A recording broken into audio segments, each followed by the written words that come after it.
Pemirsa, warga kategori desil 9 dan desil 10 atau dengan pengeluaran lebih dari 2,2 juta per bulan akan dilarang beli BBM Pertalite mulai akhir tahun ini. Rencana pembatasan Pertalite berdasarkan kategori desil memicu polemik.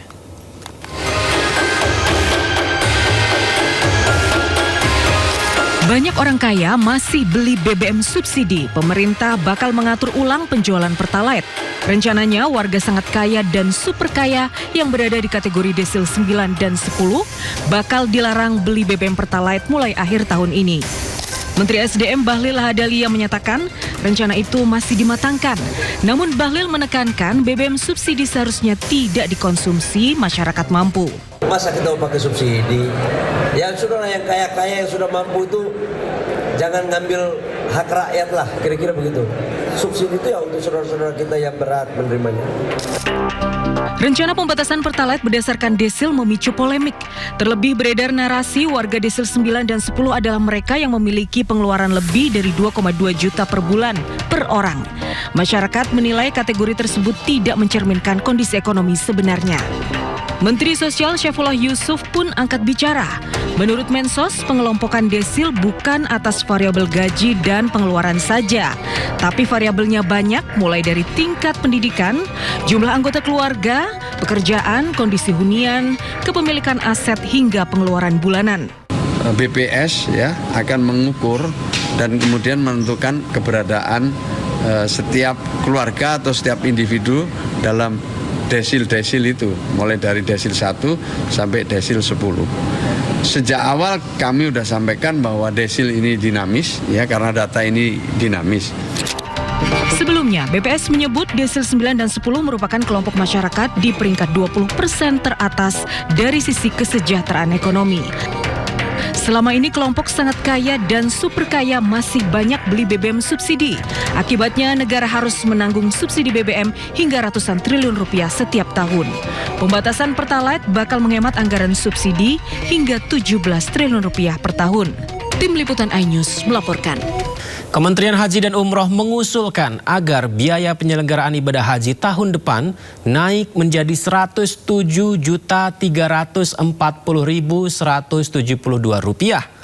Jemaah haji akan membayar biaya perjalanan ibadah haji sebesar Rp42.936.000. Sisanya akan dibayarkan dari nilai manfaat yang dikelola Badan Penyelenggara Keuangan Haji.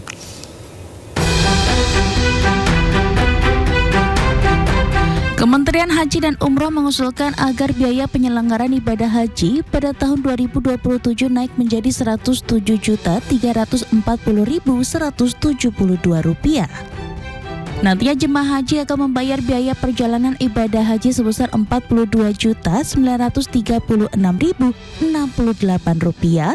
dan sisanya dibayarkan dari nilai manfaat yang dikelola BPKH.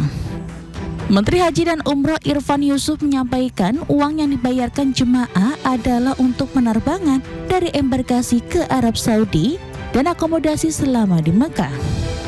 Sedangkan sisa 60% yang dibayarkan nilai manfaat terdiri dari komponen pelayanan akomodasi, pelayanan konsumsi, pelayanan transportasi, pelayanan di Arafah, Musdalifah, dan Mina. Komponen BPIH untuk tahun 1448 Hijriah atau 2027 Masehi, pemerintah mengusulkan rata-rata BPIH per jemaah sebesar Rp107.340.172,02 dengan komposisi BPIH sebesar Rp42.936.068,81 atau sebesar 40% dan nilai manfaat sebesar Rp64.404.103,21 atau sebesar 60%.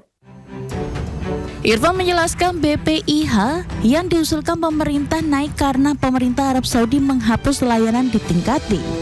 Ia menyebutkan jemaah haji akan naik kelas ke layanan C yang lebih nyaman, sehingga harganya juga mengalami penyesuaian. Selain peningkatan layanan, situasi ekonomi global juga berpengaruh terhadap perubahan biaya haji. Indonesia dan Jerman terus memperkuat hubungan ekonomi melalui pengembangan kerjasama di sejumlah sektor strategis. Menko Perekonomian menjelaskan upaya memperkuat investasi dari Jerman didorong mulai dari investasi energi terbarukan, semikonduktor, hingga pendidikan vokasi. Dalam pertemuan tertutup antara delegasi pemerintah Jerman dengan Menko Perekonomian Airlangga Hartarto, Indonesia mendorong sejumlah proyek potensial di sektor energi terbarukan serta penguatan rantai nilai industri semikonduktor untuk menjadi tujuan investasi Jerman ke depannya. Selain itu, kerjasama pendidikan vokasi turut menjadi perhatian dikarenakan Jerman dinilai memiliki keunggulan dalam pengembangan pendidikan berbasis keterampilan.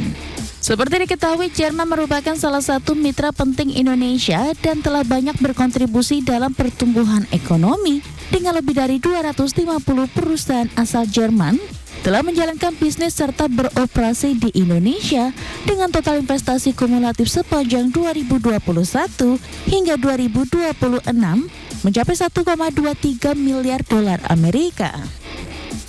Hampir 4 billion US dollar, dan tadi disampaikan kepada Menteri Commerce bahwa kita akan ada rapat untuk terus bagaimana kita bisa meningkatkan proyek-proyek green energy ini untuk bisa mendapatkan akses pembiayaan termasuk juga dari KfW. Dan kalau kita ketahui bahwa Jerman mempunyai keunggulan di bidang riset terapan, precision manufacturing, standar industri, dan inilah yang kita ingin kerjasamakan dalam pertemuan-pertemuan berikutnya. Sementara itu, Menteri Federal untuk Kerjasama Ekonomi dan Pembangunan Jerman, Rim Alabali Radovan, menegaskan komitmen negaranya untuk memperkuat kerjasama ekonomi dan pembangunan dengan Indonesia.